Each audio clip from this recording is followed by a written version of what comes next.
Thank you, Elise, and thank you for that very kind introduction. I'm here tonight to welcome all of you, and I also wanted to give a shout out. We have Congressman Cooper and his wife here with us tonight. It's nice to see you, Martha. And thank you, all of you, for being here. Before I introduce our distinguished guests, I want to also thank Ken Oliver and the Nashville Public Library, along with Elise and the rest of the library staff. They make these things possible. Every day, Kent and his team throughout our city make it possible for children, even if you're 52 like me, to enjoy the sheer pleasure of reading. There is simply no price tag that we can put on the opportunity that our libraries provide for our children, for our teens, and for our adults as they read and we use our imaginations, as we explore new worlds and we learn from each other. As many of you know, Ann Patchett is also with us here tonight, and she is, by all means, needs no introduction, but I will give you a little bit of her background. She is one of America's finest writers. She is a novelist, she's an essayist, and she has a wonderful wit, and you will get to see that tonight. She's the author of many award-winning books. One of my absolute favorites of all time is Bel Canto, and she is also a bookstore owner. She saw a need in Nashville several years ago, and she and Karen Hayes opened up Parnassus Books. And I'm sure that they would be very happy to sell you a book or two tonight, so please make sure that you have an opportunity to do that. Ann is going to be talking with another brilliant woman, Chelsea Clinton. She has spent her life around people who serve. There's a good chance that Chelsea's mother, you may have heard of her, will also be able to say at some point that she is the first woman ever elected, and you can fill in the blank, a year from now, and her job has a slightly higher profile than this one, but I think it looks good. Chelsea has not followed her mother and her father, you may have heard of him too, into public service, not yet anyway, but she does serve and lead and work to make the world a better place every day. She is the vice chair of the Bill, Hillary, and Chelsea Clinton Foundation. They bring together government, businesses, non-governmental agencies and organizations, and individuals. They improve our global health, our wellness, they increase opportunities for girls and women, and they create economic opportunity and growth by helping communities address very critical challenges. Chelsea also teaches at Columbia University's Mailman School of Public Health, and she earned her master's degree in public health there. She also holds degrees from Stanford and Oxford. I want to tell you that there is another reason, though, that she is here tonight, and that is because she has a new book. It's called It's Your World. Get informed, get inspired, and get going. It's a book for young readers ages 10 to 14, and it explores some of the biggest challenges facing our world today, including poverty, food insecurity, gender equality, homelessness, climate change, and access to education. It is a great honor for me tonight to introduce these two fabulous women. Please welcome to the stage Ann Patchett and Chelsea Clinton. Hello. We're so glad you're here. I'm so glad to be here. Do you want some water? Sure. Because it's the South, thank you. Ann so Patchett this is the giving me first water. thing. Thank you. It's sort of like Japanese tea ceremony, only with tap water. Well, I love tap water. Thank you. And as we were talking, I've been traveling a lot, so I know I need to drink a lot of water. Isn't that the truth? Somebody actually told me once, Clyde Edgerton told me once, that's what it was all about, water. We can stave off everything that's bad about book tour if we just have enough water. I'm a big believer in water. I think it's pretty magical. Yeah, absolutely. And speaking of pretty magical, Chelsea Clinton, I loved your book. Oh, thank you, It's Ann. terrific. Thank you so much. And you will all love it and buy many, many copies and give it to everyone you know and read it aloud to your children. I have so many good questions. I just want to jump in and get started. Absolutely. Okay, talk about 50 Simple Things. Talk about the book that inspired you when you were the age of the people that you're trying to inspire now. So I read 50 Simple Things Kids Can Do to Save the Earth when I was 10 or 11, and it had a profound impact on me for a couple of reasons. I don't think I realized at the time that it had such a profound impact on me, but reflecting back, I realized that it was a pivotal moment in how I thought about books and how I thought about my own possibility. I loved 50 Simple Things because it treated me seriously. It didn't talk down to me. It didn't treat me as just a kid. It treated me as someone who deserved and needed to know about climate change and global warming and pollution. And second, it empowered me with really practical suggestions of what I could do as a kid in Little Rock, Arkansas to make a difference on issues that I cared about. And so I started doing things like obsessively cutting up the plastic rings around six-pack cans of soda because I learned from reading 50 Simple Things that people who threw those away uncut up in places like Arkansas were responsible for marine wildlife in places like Louisiana and Alabama dying. And that horrified me. A number of kind of the kids in my class were reading the book around the same time, and our teacher was so responsive to our enthusiasm and helped us organize our elementary school's first paper recycling program. Wow. Something that's still going on today at Booker Arts Elementary in Little Rock. So it just was so important to me because it made me feel like I deserved to know what was happening in the world. I deserved to have an opinion about what was happening in the world, and that I had a real responsibility to then make a difference in the areas where I really thought I could, and therefore then I should. And so my aspiration for It's Your World is that it will affect even one kid in the way that 50 Simple Things affected me. Do you have any idea when that was published? It was published, I think, in 1990. And do they update it? So they've updated it a couple times, and it's been so fun now being out on tour and talking to kids later in the tour who have read It's Your World and hearing their reactions and their suggestions and kind of what they want to change. But I've also had a few kids come up to me with a copy of my book and a copy of 50 Simple Things, wow. which is just so fun to kind of see And maybe them our together. bodies ourselves, too. Yeah, That I also. the triumvirate. Yes, exactly. Because May I be so lucky. One of the things that I was really thinking about when I was reading your book is that it should always be around, and it will need to be updated. Yes. It's a book that's going to have to constantly go into new editions. And that's something that I've talked to Penguin about, and thankfully they're very supportive of.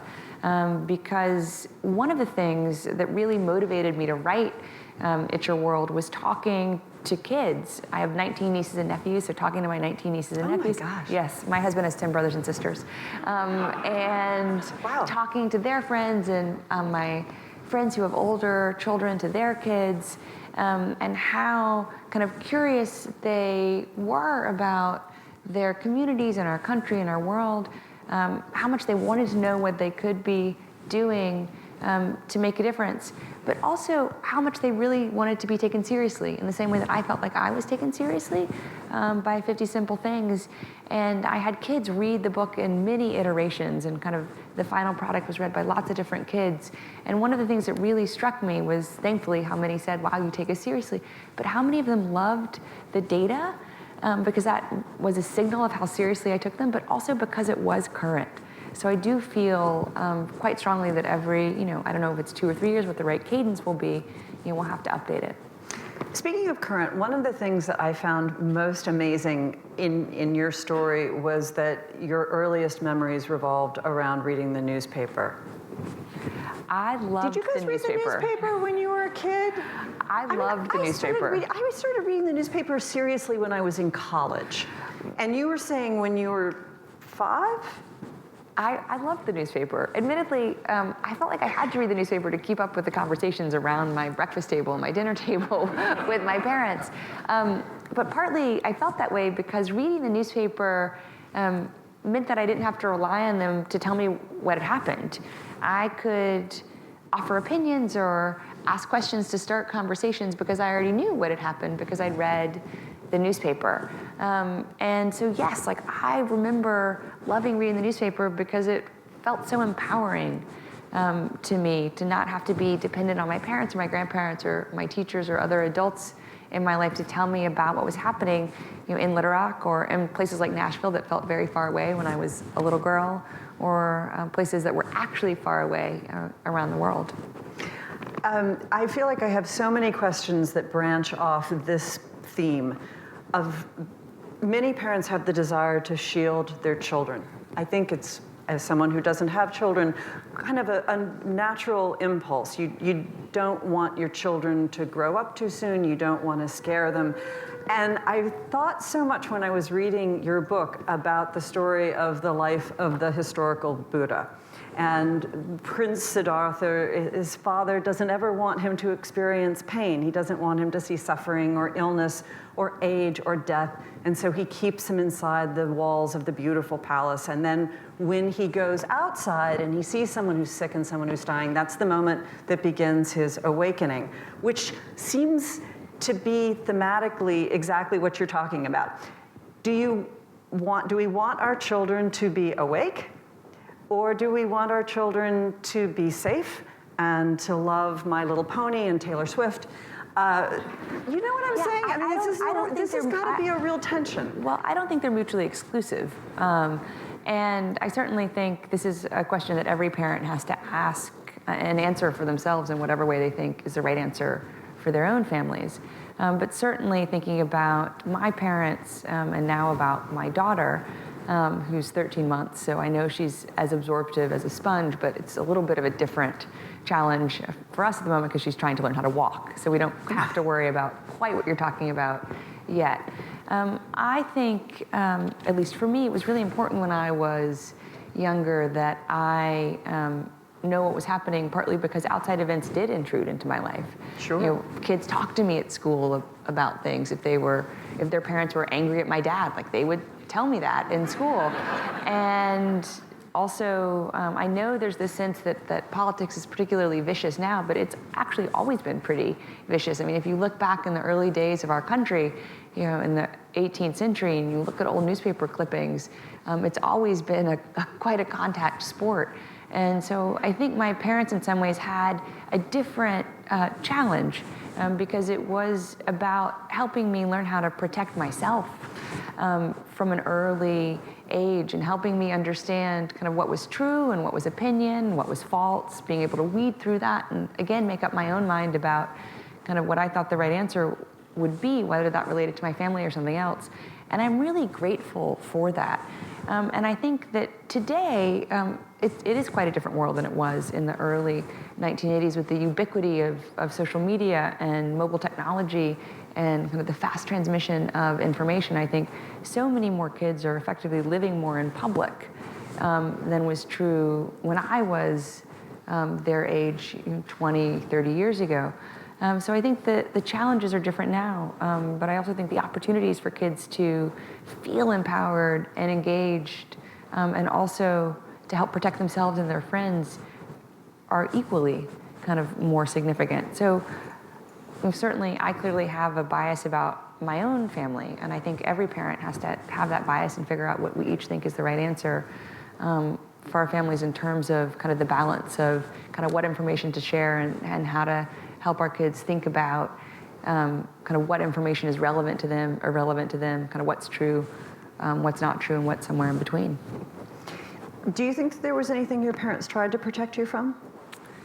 You know, you'd have to ask my parents that. I think I wouldn't want to speak for them.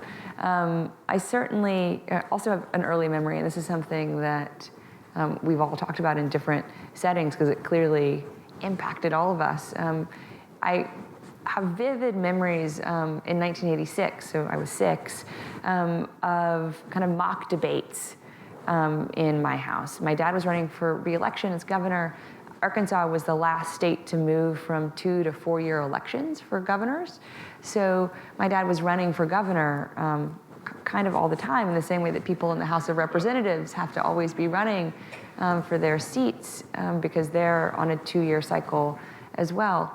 1986 was the first time, though, that we were moving to a 4-year cycle, so it felt kind of just that much more significant. And my dad was running against a man who represented, in my opinion, sort of the worst of Arkansas's past. He was openly segregationist. He was openly non-egalitarian.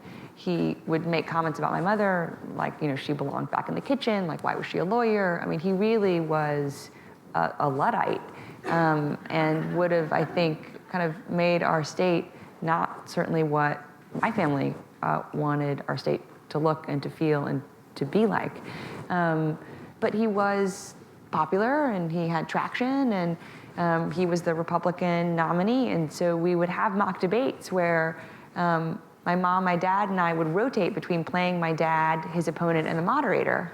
And I think that was really good for me because I had to learn how to answer things that were so horrifying on a human level, even at 6, that I knew were just so wrong.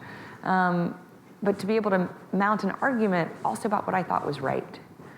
So again, I think for my parents, it was more about helping me kind of figure out who I was, and also help me figure out how to defend and advance my positions than anything else. And that was probably somewhat by necessity, but I would think also somewhat by choice. It's just amazing. I mean, I don't know what your childhood was like, but it's just incredible to think about. I mean, your parents' jobs aside, just the level of engagement that they expected of you as a child. It's really, really moving and exciting, and that you're taking that forward and saying to children in general, you're up for it. You can handle these things. Okay, next question, nature versus nurture. I looked this up. You may not realize this. Okay. But you and Kim Kardashian are the same age. I did not know that. Okay. So let's just say in a hypothetical world, you and Kim Kardashian are switched at birth. Nature versus nurture. You grow up with Kardashians. I don't know very much about them. No, I've never seen the but show. you know what? I don't know. No, I've never seen it, but I believe if you've ever checked out at the grocery store without touching anything, you know everything you need to know about that thing. Well, I don't. I mean, I think she's a beautiful woman, and I know that she has a daughter with Kanye West, and that's about all I know about her. She takes a lot of pictures of herself with her phone. My point is, do you think that if you had been raised in a household with different values, but genetically you were Chelsea Clinton, do you think that you would be the activist that you are? I don't know. I mean, I really don't know the answer to that because it's impossible. Oh, yes. It's such an interesting question. For me to disaggregate because I am so aware of how lucky I've been in so many ways. I mean, lucky to be born in this country, lucky to be born in the late 20th century, lucky to be born in a country where every child has the right to a free public education, lucky to have gone to great public schools in Little Rock, to have had great teachers, lucky to have had both my parents, lucky to have never had to worry about food on the table, lucky to never have to worry about a roof over my head, lucky to have had great friends in my school, in my church, kind of in my dance classes and my softball teams.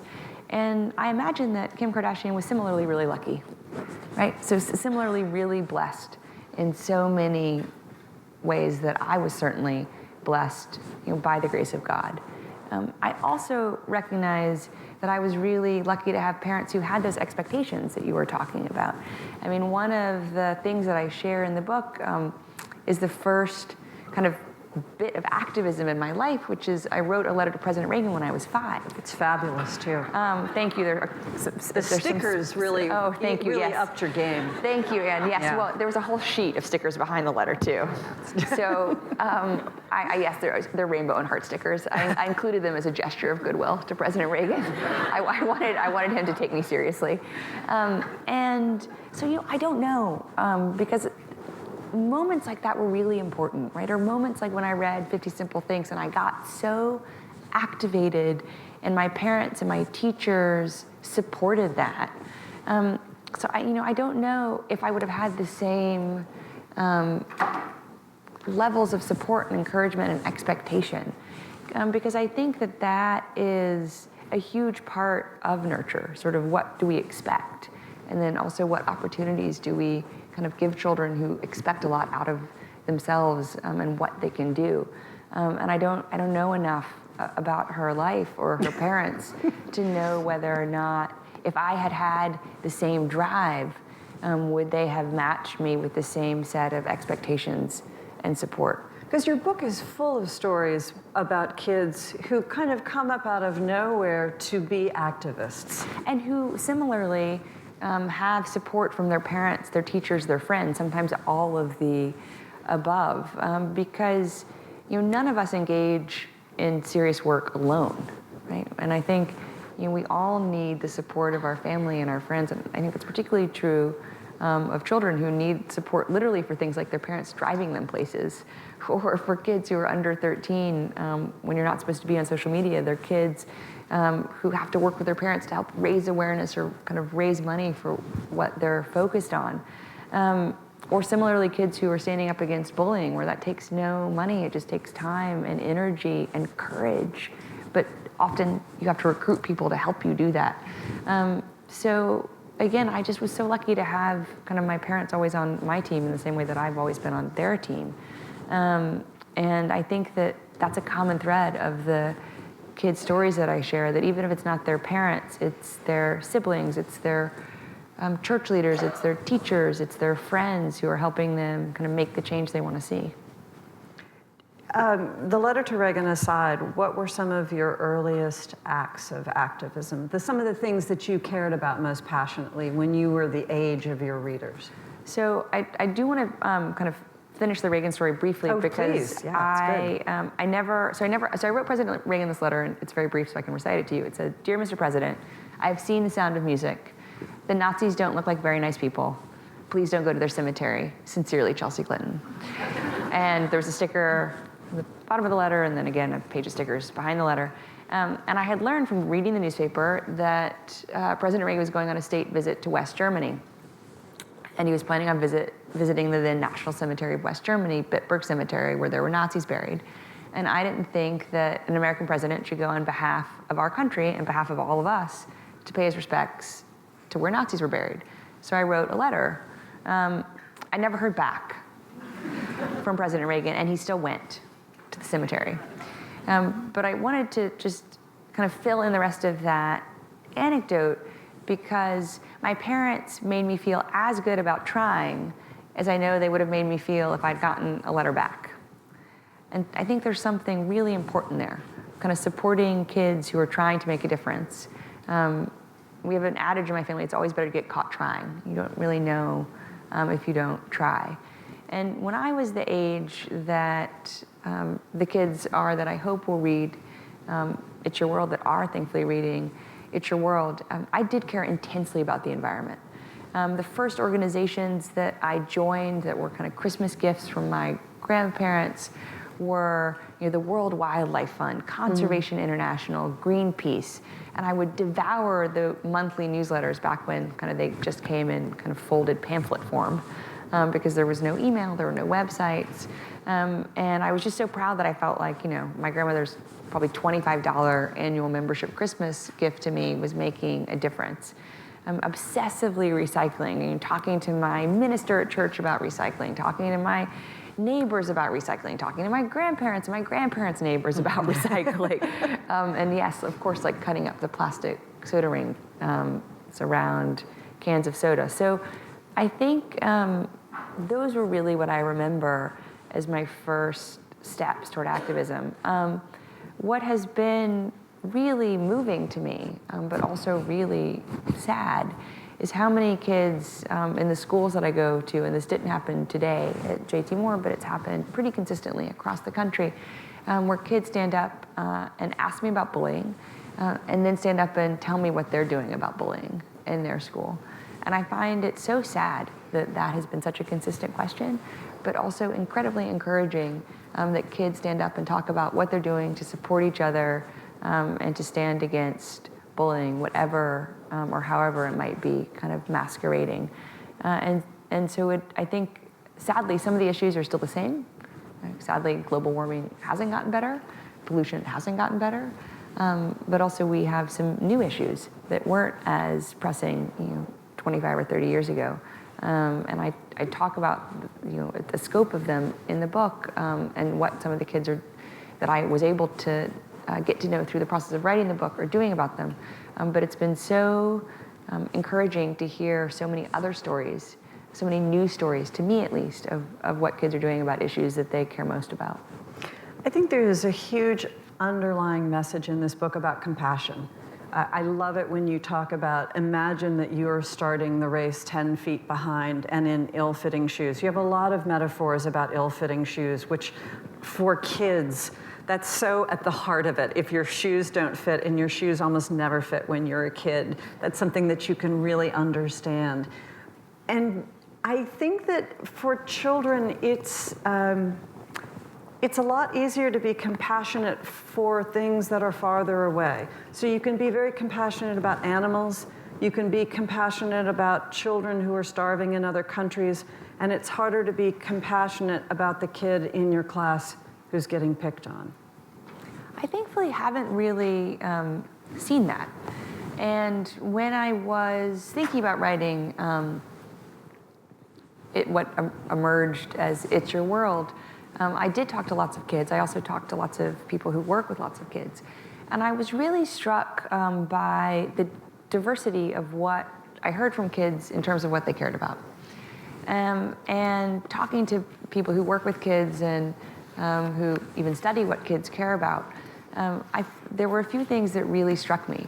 The number of kids who told me they really cared about homelessness. Really? They really cared about homelessness in this country and around the world.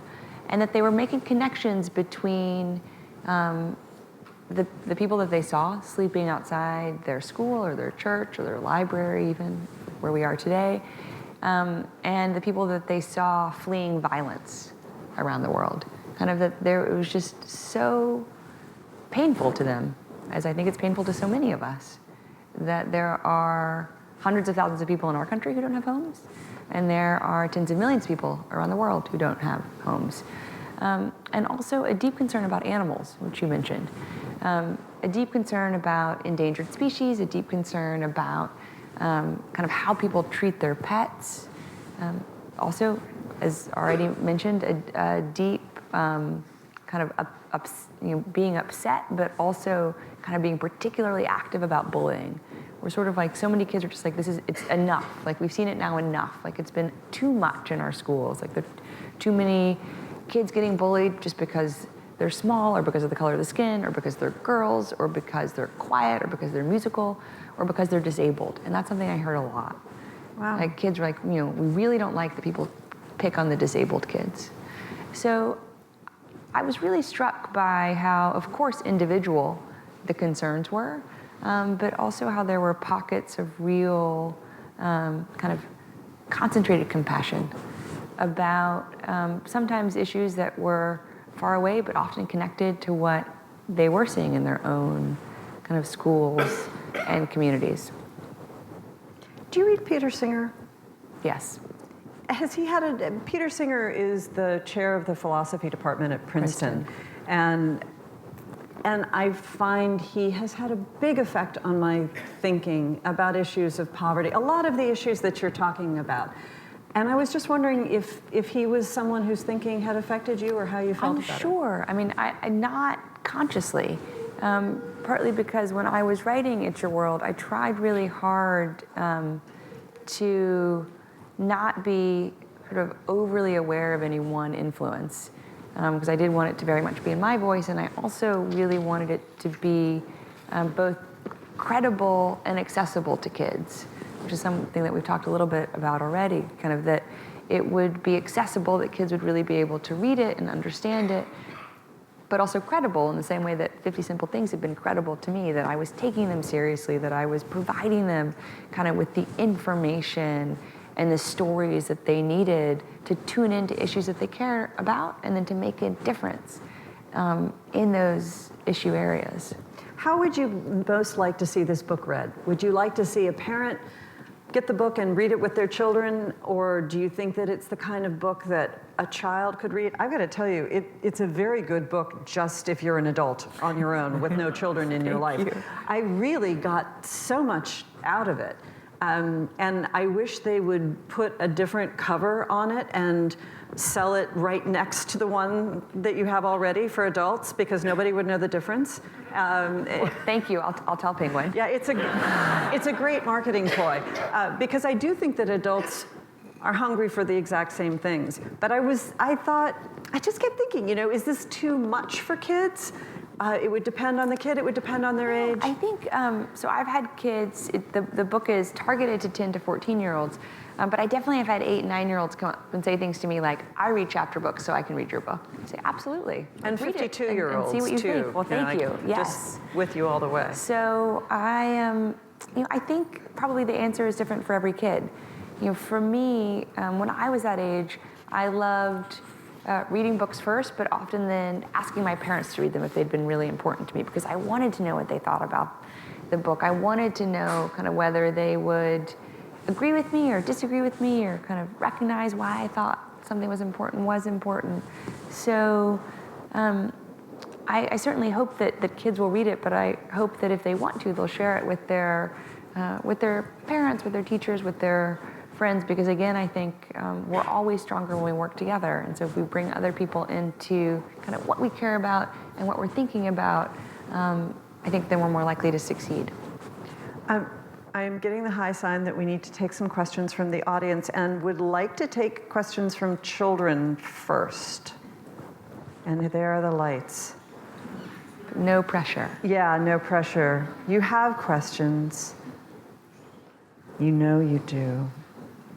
Be brave. Am I going to have to take a question from an adult just to warm things up? And I have a lap full of questions, too. I can just keep going. Gosh, guys. Okay. Did you ever want I'm a supposed sibling? to repeat. Oh you my repeat. gosh. Go ahead. I really wanted a sibling. I really wanted an older brother or older sister. And I would ask my parents all the time for an older brother or older sister. And I don't really remember the age I was when I realized that was just not likely to happen. This is something that my parents have spoken openly about. They tried to have children right after they got married, and it took them a number of years to have me, and I'm so happy that they did. I'm very thankful. And then they tried to have more children and just were unable to. But to really answer your question, yes, I wanted a sibling, and I really wanted an older sibling. Yes. We haven't read the book yet, so I don't know if you touch on this in the book, but as your experiences around the world with other children, how has that impacted how you think about raising your own daughter? Absolutely. I think, so the question was, how have my experiences around the world impacted how I think about raising my own daughter? And I think it kind of goes to one of Anne's questions earlier, which is that I was really lucky to be able to travel with my parents around the world. And one of the kind of stories that I share is from when I went to Southeast Asia with my mom when I was 15. And we went to India, Pakistan, Bangladesh, Sri Lanka, and Nepal. And what I remember being most struck by were the almost endless children that I saw who weren't in school. Just kids everywhere, working in fields, begging on street corners, walking home from working in factories, and just not in school.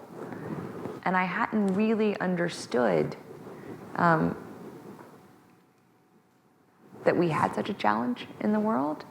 And I hadn't ever really thought then what that would mean for those kids' lives, to just not have the chance to ever go to school, and actually to have the reality of having to work when they were so much younger than I was even then. And also then seeing girls my age who were themselves already mothers, sometimes having 2 kids at 15. So I certainly hope to be able to provide my daughter with a real understanding of how lucky she is, both in our own country and to be in our own country kind of looking out around the world. And that I expect her to, as we say in my family, like as my grandmother always said, to work to expand the circle of blessings. Because I do believe that to whom much is given, much is expected. Yes. I missed you at the Grace Hopper celebration gathering of women in computer science, but I haven't read your book yet either. Do you have a connection between computer science and engineering and how kids can make a difference? I absolutely do. So I loved being at Grace Hopper. I thought it was such an extraordinary event. Grace Hopper is an organization that works to kind of bring together women and girls engaged in computer science, and broadly speaking, the STEM field, science, technology, engineering, and math. I have a whole chapter about gender and the ways in which girls and women are not equal in terms of the rights and opportunities that we have in this country and around the world. And that lack of equality looks different around the world. Something that Anne didn't ask me is kind of what has been most shocking when I'm out talking to kid audiences. And what I have found most shocking is when I talk about child marriage. And that 1 out of 9 females married this year will be a girl under the age of 15. Right? So that's a particular type of challenge. And mention Massachusetts. And mention, yes. And in Massachusetts, if you're 12, you can be married without your consent if your parents and a court agree. Hasn't been used in a long time, but nobody has thought it important enough to remove that law from the books, which I think is outrageous. But certainly in this country, so many of the challenges that girls and women face, I think, really are about both expectations and opportunities. And we see that in the STEM fields. And the STEM fields are actually an area where we've lost ground. So I think about this admittedly in the arc of my own life. In 1987, Santa Claus gave me a computer for Christmas. Thank you, Santa Claus. It was one of those old, kind of, probably weighed 10 pounds Commodores with that funny green screen. Yes, I see some of you nodding your heads. And I didn't know this at the time, but in 1987, women were more than 1/3 out of computer science graduates in the US in 4- and 2-year institutions. When I graduated from Stanford, which is in the heart of Silicon Valley, women were 1 out of 4. Women are now less than 1 out of 5. Even though more 4-year colleges, community colleges have been building computer science programs, women aren't participating. And we know that's happening for a lot of reasons. And it's so troubling, not only because I think we aren't going to build the world that we want to live in if we continue to leave behind effectively half of our potential, but also because in 1st, 2nd, and 3rd grade, girls actually do better on math tests than boys. Sorry to the boys and the men in the audience. But something happens around middle school, and a few things happen. One, math and science teachers, both male and female teachers, start calling on girls less, which sends a not so subtle signal that their opinions matter less than the boys. This is true across the country. It's true in schools in different socioeconomic brackets. It's true in rural schools and urban schools. Teachers just call on girls less in math and science classes. That's also the age when girls start to imagine, and kids in general start to imagine themselves more in the stories around them than in the stories that they've made up themselves. So why is that so troubling? Because even in cartoons, the girl characters in cartoons are 5 times more likely than the boy characters to be defined by their relationship to someone else. Generally their father, their boyfriend, their husband, even a brother. Whereas the male characters are much more likely to be defined by their own stories, by what they want to do, by what they are doing, by who they are, by their superpowers, by whatever. The female characters also wear a lot less clothes, even in cartoons, right? Which is a not so subtle message to girls, like, this is what you're valued for, right? Not what's in your brain or your heart. So we know we need to change a lot of things to ensure that more girls imagine themselves as working in computer science, whether that's actually in technology or working in fashion or sports or even in a library. I'm sure there's computer science that it makes this library possible. And we know we need the school system to change, but we also need more mentorship so that girls can see themselves kind of as growing up to be their mentors. And so I write in the book about a variety of programs like Girls Who Code and others that are working to help ensure that girls not only could imagine themselves when they're in 1st, 2nd, or 3rd grade as growing up to be scientists or mathematicians, but could still see themselves as doing that when they're in high school and even older. Because we won't be the country that we want to be if we continue to effectively disenfranchise girls and people of color in the business that really is about creating the future, and that's computer science. Do you think that'll change when your mom's president? I think that who holds positions of power really matter. And one of the things that I write about in the book are all the ways in which women admittedly don't hold positions of power, not only in the political realm, but in the business realm and otherwise. I mean, there are more men named John, James, William, and Robert who sit on corporate boards of the Fortune 500 companies than there are women who sit on corporate boards, right? Less than 5% of the Fortune 500 CEOs are women, and only one is an African-American woman. Her name is Ursula Burns. She's the CEO of Xerox, which is a tech company. And while she is amazing, she should not be singular. So I think it's important that kids be aware of kind of the ways in which women aren't visible and haven't been empowered, included, supported. So I think absolutely it matters. It matters who's president, it matters who's CEO, it matters who kind of is the head of some of our iconic companies. So yes, I think it absolutely is important. And I'm very biased towards my mother. And I certainly hope that my daughter someday is equally biased towards me. I'm supposed to take one more question, and boy, if there was a little child girl over there who had her hand up. Come on, you can do it. Yay! They recycled when I lived there, and I imagine they still recycle today because I know how committed President Obama and the First Lady, Mrs. Obama, are to things like recycling because they recognize that to fight climate change, we need to change kind of big things like how our cars use energy so they pollute a lot less. But we also need every family to change how we use energy and water and resources at home. So although I don't know that for 100% certainty, I would be willing to bet anything and everything on the fact that the Obamas recycle. That was a very, very good question, and we're so glad that you asked. It just makes us wind up on a really good note. Chelsea Clinton, we are so, so proud that you came to visit us. Oh, well, thank you, Anne. Thank you for having me. Wonderful, wonderful book, and you will all love it and give it as Christmas presents. It will inspire everyone on your list.